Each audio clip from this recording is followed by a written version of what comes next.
This program is brought to you by Land Bank of the Philippines.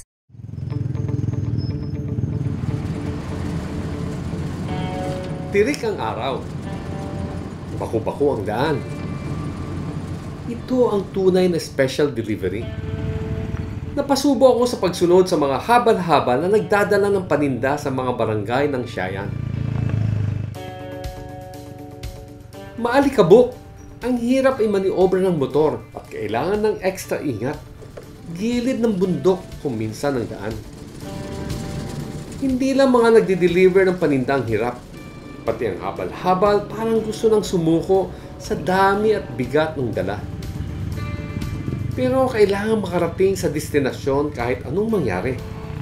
Hatid nila ang bagong pag-asa ng Siayan.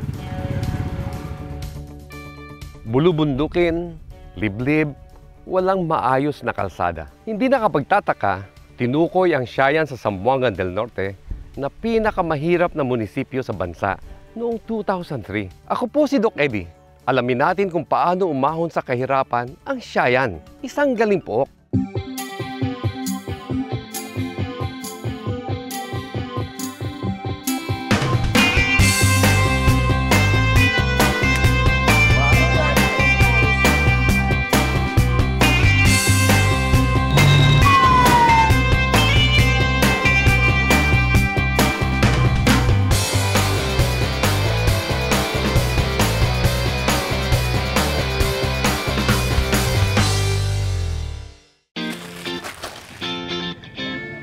Order nila to. Order na lang. Sige. Check na lahat, ano? Okay, ano susunod? Colgate, sunod, itong shampoo. Anong pinakamabenta nyo? Ito sila, itong mga, talagang itong pinabalik-balik namin pag in-order sa nila. Talaga? Palagi. Mabenta to? Mabenta. Mabenta. Sa lahat ng mga tinitinda mo dito, anong mabenta? Itong mga gatas. Gatas. Tapos yung, yung mga basic needs ho nila, sir. Gatas, asukal, ano pa? Asukal, yung bigas. Nakasama ko sina Lalang Bacos at Michael Lesonda sa paghahanda ng paninda na isinakay ng habal-habal papunta sa Pangkabuhayan Center ng Barangay Makasing. 6 na buwan na nagtatrabaho bilang tindera si Lalang. Samantalang 4 na buwan ng bagger si Michael sa Siayan Pangkabuhayan Federation of Cooperatives o siya pa FEDCO. Kahit busy, masaya ang dalawa. Hindi rin po dito, ma'am. Kung nga, dire po nga, nakapagmakita nga, ma'am. Ito ho, yung parang pangalawa kong tahanan. After ho, yung namatay yung husband ko, Opo. napasok ako dito. Tapos, parang yung mga taong iba't iba yung dumating dito. Parang sila yung, parang nawawala yung problema ko, yung sakit Sila na yung, parang sila yung pamilya mo na. Oo, parang sila na yung pamilya ko. Talagang mahal-mahal ko itong tindahan at Malaking tulong daw ang Siapa FEDCO sa kanilang kababayan, lalo na sa mga nakatira sa malalayong barangay. Ang lahat ng Pangkabuhayan Center ay dito na mag-purchase ng mga common good para magamit araw-araw ng aming komunidad. Si Pablo Andaling ang chairman ng Siapa FEDCO. 1 taon pa lang ang federasyon at nasa ilalim nito ang lahat ng kooperatiba sa lahat ng barangay. Inilapit ng Siapa FEDCO sa mga tao ang mga pang-araw-araw na pangangailangan na dating binibili pa sa kalapit bayan ng Sindangan. Gumagamit lang po kami ng kabayo to Sindangan, vice versa. Isang araw po, noong panahon ay hindi kami nakakain ng isang araw. Kung patungo kayo sa Siayan o Sindangan ba, transportation lang yung 200 pesos.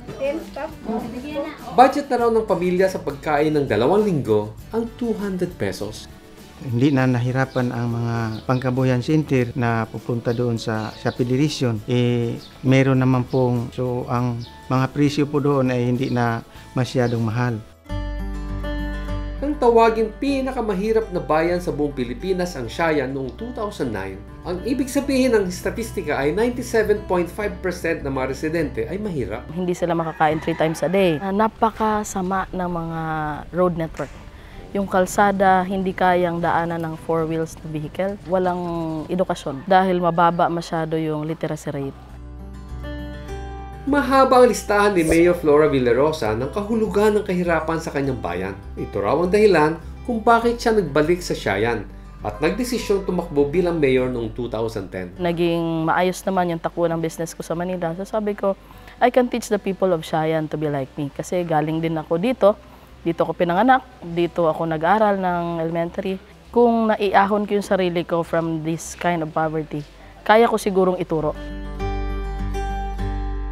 Sa loob ng 43 taon, iisang apelyido lang daw ang namuno sa Shayan. Umikot muna si Mayor Flora para alamin ang saloobin ng mga kababayan. Nagulat siya sa mga nakita at nalaman pa. Na-notice ko na walang tindahan. Sa lahat ng mga barangay na iniikot ko, sabi ko, saan tayo bibili ng pagkain? Anong kakainin natin ngayon? Sabi nila, yung food po namin, enough lang po para sa amin. So sabi ko, paano ko kayo maililibre? Makakabili ba tayo ng soft drinks or tinapay? Sabi nila, wala po dito niyan.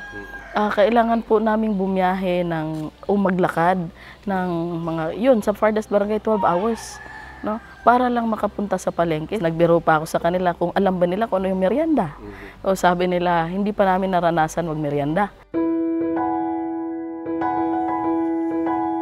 Kailangan daw tipirin ng taga-Shayan ang kanilang pagkain para magkasya sa buong buwan. Tuyo at bagoong ang pang-araw-araw na ulam dahil wala namang refrigerator at madalas walang kuryente.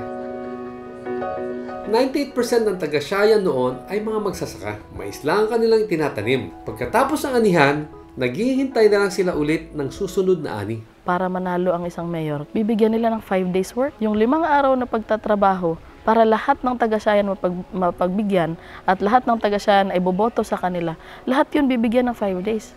After 2 months, nakapila na naman yun. Ang haba na naman ang pila. Wala raw umaasa na makakaahon pa sila sa kahirapan. Nakagisna na nila na mahirap yung magulang. Alam nila, yun na rin yung ending nila. Dito na lang talaga sa Shayan ipinanganak at dito na mamamatay. 4 years na ta. Hindi alam ni Mayor Flora noong umpisa na may ira ang munisipyo na pwedeng paghugutan ng pondo para matulungan ang mga kababayan. Nagbitaw siya ng pangako sakaling iboto at manalo siya sa eleksyon. Yung sahod ko, sabi ko sa kanila, gawin nating panimula kung anong dapat nating gawin. Magkano ba, Mayor, yung sahod mo? 30 plus pala, magninat pala ito ng 27. So ito na ngayon yung ina-award ko every month. Yung sakyanan, no? Madalas. Nanalo si Mayor Flora. 360 boto lang ang kanyang lamang sa kalaban. Iyon na ang simula ng pagbangon ng Shayan.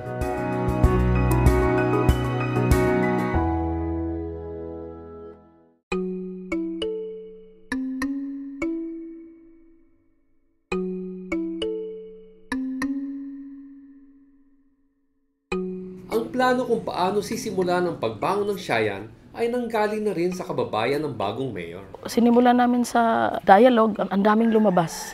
Gusto namin ng magandang kalsada, gusto namin makapag-aral yung mga anak namin, gusto namin na makakain na kami ng 3 times a day. Ayaw na naming maubos yung oras namin sa paglalakad dahil kailangan lang namin bumili ng asin. Nang tanungin ni Mayor kung anong gusto nilang mangyari, napagdesisyonan ng taong bayan na magtayo ng tindahan gamit ang ipinangako niyang buwanang sweldo. Dito nagsimula ang programang Pangkabuhayan Center sa bawat barangay ng Shayan. Consumer store. So, doon, nagsimula ako 2010. I have organized 3 and the following years, series na ako hanggang 2012. Ngayon 2012 ilan na? 21 na yata yan. Lahat. 21. Ang cooperative specialist ng Shayan, si Marvin Calapis, ang tumulong mag-organisa ng mga tindahan sa mga barangay na tinawag na Pangkabuhayan Center at kalaunan naging mga kooperatiba. Nung una, hindi din nila alam ano bang bibili natin. So meron din akong mga empleyado sa munisipyo na sumasama sa kanila. Sa mga grocery sa sindangan, una merong mga pako, dahil yung mga bahay nila kailangan yung pako. Mga lubid para sa ano nila, sa kanilang kalabaw. Yung iba, sardinas. Yun, unti-unti na. Hanggang sa, ang sabi ko, dapat participatory. Kailangan meron kayong contribution. Sabi ni Marvin, hindi agad kumagat ang mga taga-barangay sa pagbibigay ng kontribusyon. Kasi ang tao sa barangay, pag sinabihan mo ng pag-contribute kayo ng at least 100, saka 50 pesos membership fee, naku, mahirap yan. Okay, so anong ginawa niyo? So, explain to them na ito na lang una yung gawin, itong 150 pesos being the counterpart. consider na kayo regular member. Kaunti lang daw ang sumali agad. Ang iba, ginawang hulugan ang counterpart. They decided na 400 pesos. Yung iba sa kahirapan, 100 lang muna. Hulugan. Hanggang sa nagiging buo na yung 400 pesos na contribution nila. May pangit na karanasan sa kooperatiba ang Siayan. Kwento ni Marvin, nakapagtayo sila ng 16 na co-op mula noong 1995. Pero 4 na lang ang buhay ngayon. Ang problema kasi, ang mindset ng tao, talaga nagko-cooperate, kanya-kanya. Okay. So, walang direksyon. Si Mang Pablo ang naging punong abala sa isa sa mga bumagsak na kooperatiba. Nakabili po ang mga katauhan dito sa Barangay Sayaw ng mura pong presyo pero hindi namin na-sustain sapagkat wala pa kaming mga karunungan o edukasyon. Ang aming co-op mayroon ng total asset 270,000 na failure.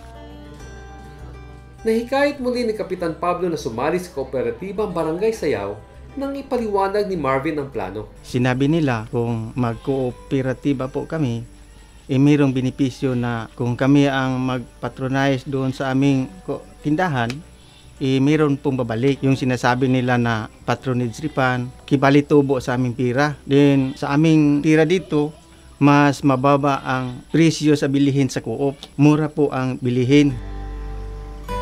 Sa Barangay Litolet, walang gustong sumali sa kooperatiba noong umpisa. Kasi yung tinanggap namin yung initial capital ni Mayor, nasa isip nila na baka kunin ni Mayor pag wala na siya. Pero sabi ko, hindi kunin niya ni Mayor kasi donation yan. Tapos atin yan. So narinig doon ni Mayor, nag-sign kami ng MOA doc na sa amin ang talaga ang PC na yan. 28 ang sumali agad sa Pangkabuhayan Center o PC ni na Jodeline Dumpales. Dinagdagan nila ang bigay na kapital ni Mayor. Bumuo rin ang Board of Directors at Management Team, Audit at Inventory Committee si na Jodeline.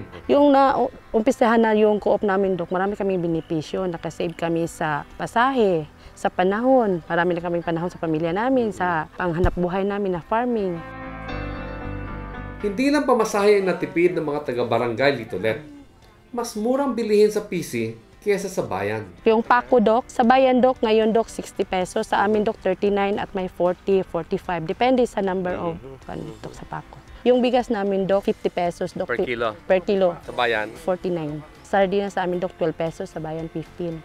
14, 15. Mas gumanda pa ang takbo ng PC nang mabuo ang Federasyon ng mga Kooperatiba ng Siayan noong 2014. Bumili kami, Dok, sa Federation, sa bayan. 10% ang markup namin. Pag bababang presyo dito, bababa rin yung presyo sa barangay. So yan ang konsepto. Kasi 4% lang dinagdag namin doon sa Federation. Out of, after computing the cost of the item. Bakit nyo naisipan itong i-federate? Sa kanilang nakikita, buti na siguro tayo ang maglagay ng isang malaking tindahan at doon tayo bibili kasi kapitalista tayo diyan at saka makikita din ang pang-primary school. Pareho na kinabang ang federasyon at mga PC sa takbo ng negosyo. Ang puhunan ng mga PC umaabot na ng higit 150,000 pesos ngayon. Ang kapital ng federasyon na 600,000, higit 800,000 na. Ang kinikita raw ng federasyon ay pinagugulong para mas lumaki ang kapital. Lumobo na rin pati ang bilang ng miyembro ng mga co-op. Sa Litolet, ang miyembro ni na Jodeline ay 130 na, o halos 61% ng barangay. Nakaakit din daw ng miyembro ang ginagawa ng munisipyo na idinadaan sa co-op ang mga proyekto ng gobyerno. Pero, sabi ni Jodeline, may problema ang kanyang co-op ngayon. Yung tendera namin, Dok, yung ma-short siya sa inventory, Dok. Magpatawag ako ng special meeting, Dok. Ipatawag namin yung tendera. Pag hindi masettle namin, Dok, maghingi kami ng tulong sa barangay. Ayon kay Marvin, hindi lang sa Barangay Litolet nangyayari ang problema ni na Jodeline. Sa barangay Balunukan, ang tindera, nahakot yung pera, naglalayas. We need external audit at saka constant monitoring. Dahil ang madalas problema niyan, Dok, minsan natitempt yung tindera na gumamit doon sa pera. Todo ang alalay ng munisipyo sa mga co-op. Nakatutok maigi sa paghawak ng pondo. Every day, doon nagpunta ang audit team ko sa bawat barangay. Handak ng cash count, mag-audit sa per item yun. Dapat yung proper money handling na lahat kadisposito talaga dito. Ang kita ng mga PC ay dinideposito sa Shayan Officials in Employees Multipurpose Cooperative o SOEMPUCO, isang pangkabuhayan center na kooperatiba rin. 5% kada taon ang interest and savings account ng mga PC sa SOEMPUCO. May agreement sila. Within 5 years time, para lalago ang negosyo nila, hindi nila ibigay. I-add on lang yun sa kanilang kapital. Sa kalalago yun. After 5 years of operation, within 6 years time, yan pa. Sa pagdami at paglago ng negosyo ng mga pangkabuhayan centers, may isang sekretong pinakawalan si Mayor. Bawal magpautang kasi sa utang mauubos yung puhunan.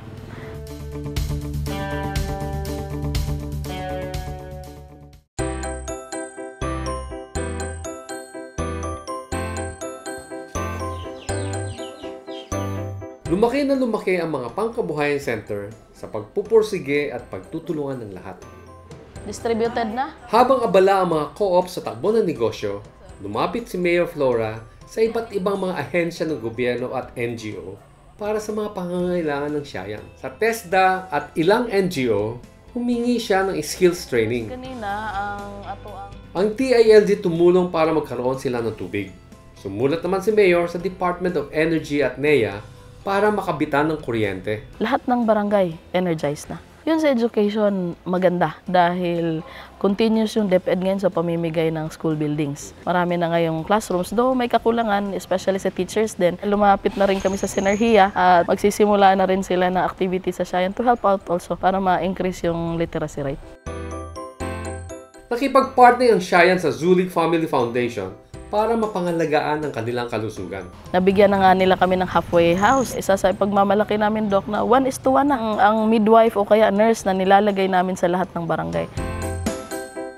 Sa paghingi ng saklolo sa iba't ibang ahensya at NGO, ginamit ni Mayor ang formula ng counterpart funds. Sabihin ko dun sa DA, meron akong ganitong counterpart, ano bang pwede ko makuha project dyan? Yun ang lagi kong binabargain doon sa mga agencies na pinupuntahan ko for the project. Lagi kong sinasabi, alam niyo po bang ako yung mayor ng pinakamahirap na bayan? At ito po yung kailangan namin doon. So, gas-gas na nga yung linya ko para talaga makahingi.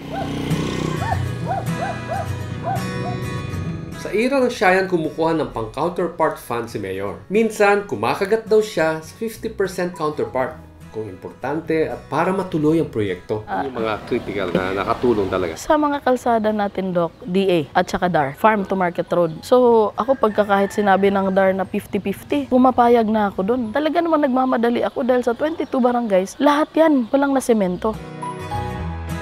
Sa ngayon, 70% na ng mga kalsada sa Shayan ang sementado.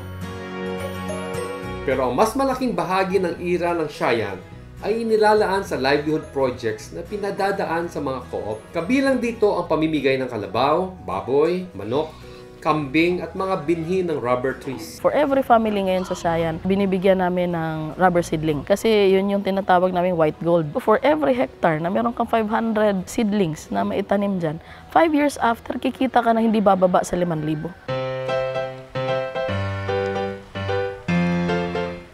Sa ibinigay na tulong ng munisipyo, nainganyo ang mga co-op na mag-isip pa ng ibang mga negosyo. At dahil halos lahat ng mga taga-Shayan ay magsasaka, may mga communal garden ang ilang co-op. Sa Barangay Makasing, mais at nyog ang tanim. Sa Barangay Litulet, tumulong pa ako sa pag-ani ng talong. Naisipan namin itong garden, Doc. Naglabas kami ng 10,000 na kapital, tapos nagtanim kami noon ng watermelon.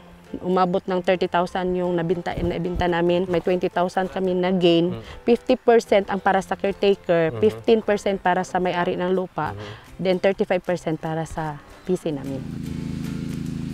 Ang mag-asawang Perlin at Dodoy, ang caretaker ng garden ng co-op, malaking tulong daw ito sa kanila. Pag lahat na mabinta na lahat, may share, bigyan na kami ng May share kayo. Magkano naman ang share niyo? Yung noon sir, may share kami na 10,000. Nakatulong sa anak ko nga nag-aral, nakapa-enroll kami sa college ko.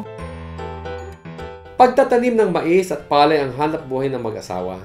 Nangungutang daw sila noon sa 5-6 para makaani at makautang ulit ng pangtanim. Pag hindi kami magtanim ng mais, hindi kami magkapira. Wala kaming ibili ng para pa sa bahay namin, para pang kusina namin. Ning kamot ko nga sa Dimo Farm naka-harvest kami. Tanming palay, mais. Masarap. Sarap.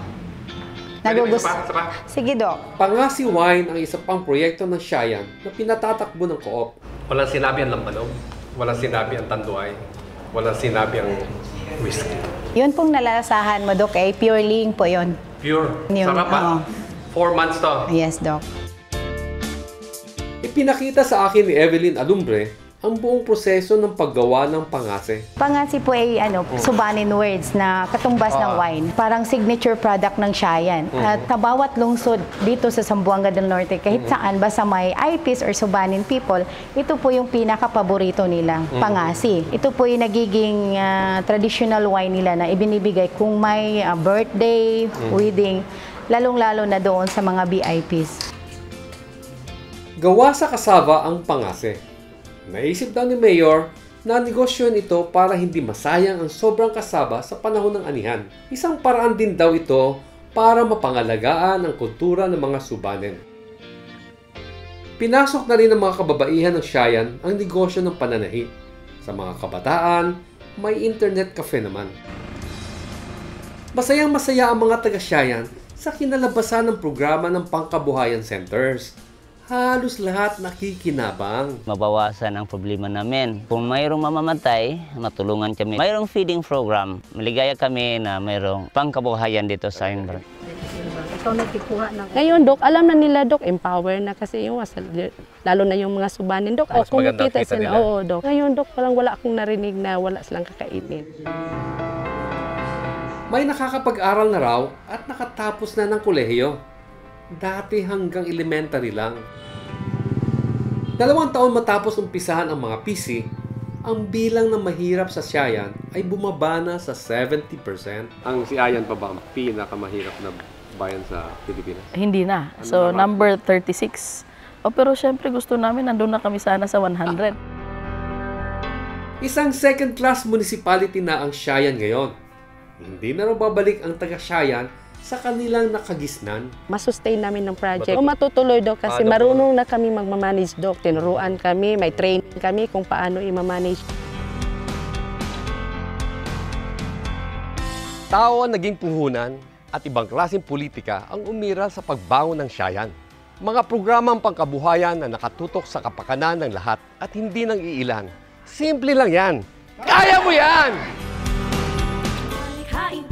Sa paraang malikha, kasama ang mamamayan, mamamaya'y pagsamahin. pagbabago na lantad, Lantad na pagbabago, tuloy-tuloy na pagunlad, tuloy-tuloy na pag-asenso. Sa dami ng balakid, sa dami ng hadlang, ang diwang nanunupig, nagtitiis na lang. Ngunit huwag kang papayag, huwag kang pabubuhay. Tadhanang ating palad, nasa ating kamay. Ang sabi ng iba, ang galing ng Pilipino, magaling namang isa, mandaraya, manloloko. Ang sakit sa tenga kahit di mo matanggap, ganyan daw talaga, yan ang sabi ng lahat. subalit dun sa aming mumunting komunidad, na mayani ang maraming kabutihan ng hangad. Pinaghusay ang lokal na gobyernong niluklok, pinagpalat na tanghal na isang galing po. This program was brought to you by Land Bank of the Philippines.